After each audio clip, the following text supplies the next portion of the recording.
Which word in paragraph 1 is incorrect?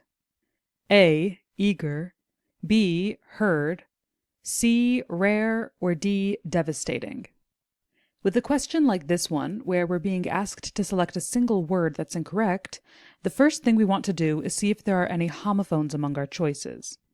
As a quick review, homophones refers to two or more words that sound the same when spoken, but are written differently and have different meanings. For example, for or whale. And indeed, we see a homophone in our choices. Heard. Spelled H-E-A-R-D, heard is the past tense of hear, meaning to listen. Spelled H-E-R-D, it refers to a group of animals.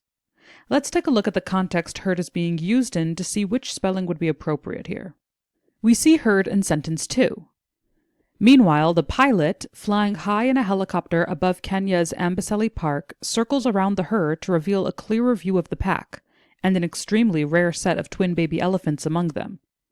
Because based on our context we can see that herd here is referring to a group of elephants, we can see that it should be spelled H-E-R-D, meaning this word is incorrect in its sentence. Based on this, we can mark choice B as our final answer.